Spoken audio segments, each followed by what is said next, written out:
हम सबके नेता प्रियंका जी की एक आम सभा है। चुनाव घोषित हो चुके हैं और आचार संहिता लगने के बाद ये पहली मीटिंग प्रियंका जी की है और सिकराय में दौसा में वो आ रही हैं। एक बहुत ही विशाल जनसभा होने जा रही है और इस पूरे क्षेत्र में, पूरे ज़िले और संभाग में सब जगह कांग्रेस कार्यकर्ताओं में एक बहुत बड़ा उत्साह है उनके आने को लेकर। अभी अमृता जी हमारी सेक्रेटरी हैं एआईसीसी की, मुरारी जी, ममता जी, हम सब यहाँ पर लोगों से बात कर रहे हैं। कल की मीटिंग मैं समझता हूँ एक बहुत विशाल जनसभा होने जा रही है और जो संदेश प्रियंका जी का होगा उसको सुनने के लिए सभी कार्यकर्ता और आमजन यहाँ उतारू है। इस क्षेत्र में हमेशा ही बड़ी मीटिंग होती आई हैं। मुझे अच्छी तरह याद है, आज से करीब 2-2.5 दशक पहले सोनिया गांधी जी की हुई, राहुल गांधी जी यहाँ कई मरतबा आए हैं, अब प्रियंका जी यहाँ पे आ रही हैं। तो सब कार्यकर्ताओं में उत्साह है, सब मिलजुल कर इस सभा को बहुत कामयाब बनाएंगे। मुद्दा चुनावों का है अब, और हम यहाँ पे लोगों को ये आग्रह करने जा रहे हैं कि इस पूरे क्षेत्र ने हमेशा से ही कांग्रेस पार्टी का साथ दिया है और ये कहना कोई अतिशयोक्ति नहीं होगी कि यहाँ पर एक कांग्रेस का गढ़ रहा है। तो इसको हम लोग और मजबूत कैसे कर पाएँ, इसका निर्देश कल प्रियंका जी हमको देकर जाएंगी। सभी नेता, कार्यकर्ता, टिकटार्थी, टिकट लेने वाले, लड़ने वाले, सब लोग मिलकर इस कार्यक्रम को कामयाब बनाएंगे। लेकिन भारतीय जनता पार्टी की जो हाल में जो खबरें सामने आई हैं उसको देखकर मुझे ऐसा लगता है कि ना तो सदन के अंदर, ना सदन के बाहर, ना जयपुर, ना दिल्ली में बीजेपी को प्रभाव छोड़ पाई है। ईआरसीपी के मुद्दे को लेकर हम लोगों ने जो बातें अपनी 12 में कही थी उसका जवाब हमें मिला नहीं है। हमने कहा था कि जो योजना वसुंधरा जी की सरकार में इसकी कल्पना करी गई उसको धरातल पर हम उतार रहे हैं, लेकिन मोदी जी ने खुद अजमेर में आकर अपने मुंह से कहा था कि ईआरसीपी को राष्ट्रीय परियोजना हम घोषित करेंगे। आज पूरे 5 साल बीत गए, केंद्र में पूर्ण बहुमत की सरकार है, 25 सांसद लोकसभा में भाजपा के हैं, फिर भी आज तक प्रधानमंत्री जी ने अपने वादे को पूरा नहीं किया। जनता पूछना चाहती है क्यों।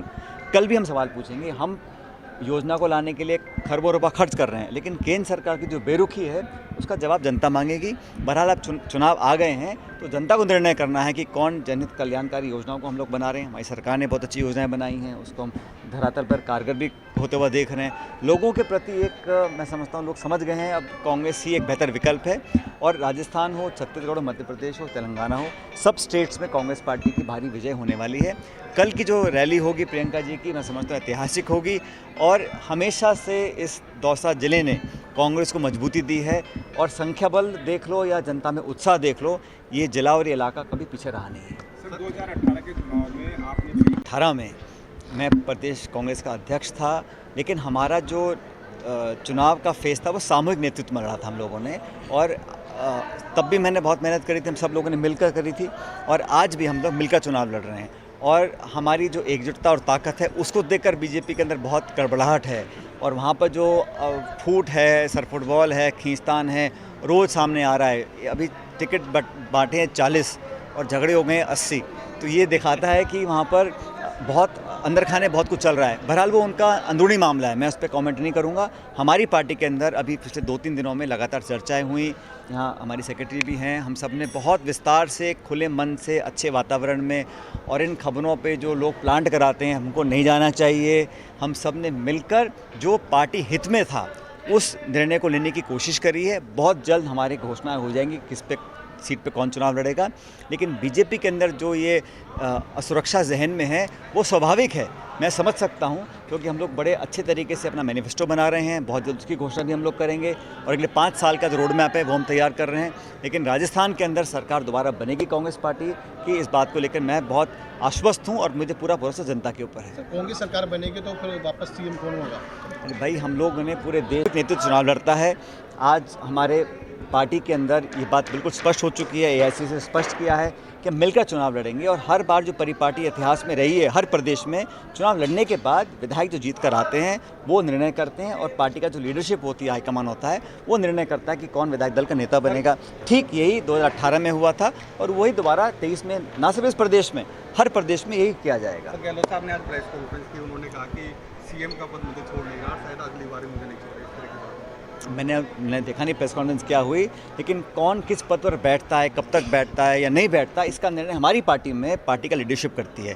कांग्रेस अध्यक्ष सोनिया जी, राहुल जी, प्रियंका जी इस बात का निर्णय करते हैं किस व्यक्ति को कहाँ काम करना है, दिल्ली में करना है, जयपुर में करना है, संगठन में करना है, सरकार में करना है। तो जो भी पार्टी नेतृत्व का निर्णय होगा वो सबको स्वीकार्य होगा। आज फिर रोज ट्रेडिंग के आरोप लगाए उन्होंने बीजेपी पर, और ये भी कहा कि राजस्थान में 10-10 करोड़ रुपए भी देगा। बिल्कुल, बीजेपी ने कहाँ कोशिश नहीं करी है, लेकिन बीजेपी की कोशिश करना अलग होता है। राजस्थान में हम लोगों ने बीजेपी को हराकर, अब मत भूलो बीजेपी का जो बहुमत था वो 163 था, और उनको ऑब्वियसली मन में चोट होगी कि हमारी सरकार क्यों नहीं बन पाई। हमने सरकार बनाई, सरकार चलाई 5 साल, और हमारा जो भी आपस में जो मैंने मुद्दे उठाए थे उसको पार्टी ने स्वीकार किया है, और एआईसीसी ने उस पर आगे कदम उठाने की बात भी करी है। और मुझे खुशी है, नौजवानों के मुद्दे, पेपर लीक के मुद्दे, हमारे यहाँ अगर कोई कमियां भी हमारे अंदर थी उसको हम लोगों ने मिलकर बैठकर आगे ले जाने का काम किया है। तो ये पीड़ा तो बीजेपी के मन में होगी, लेकिन जनता की आवाज़ को नहीं दबा सकते हैं। जब चुनाव होगा तो बहुमत होगा, और मेरा मन ऐसा कहता है कि जितना बहुमत हमें पहले नहीं मिला उससे ज़्यादा बहुमत आज मिलेगा इस बार हमारे को। 10 करोड़ के प्रलोभन दिए। नेतृत्व चुनाव लड़ता है।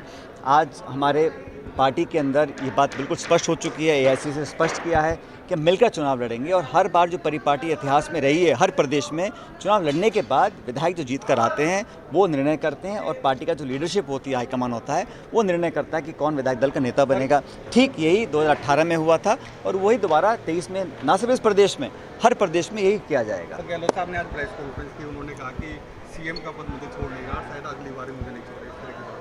मैंने देखा नहीं प्रेस कॉन्फ्रेंस क्या हुई, लेकिन कौन किस पद पर बैठता है, कब तक बैठता है या नहीं बैठता, इसका निर्णय हमारी पार्टी में पार्टी का लीडरशिप करती है।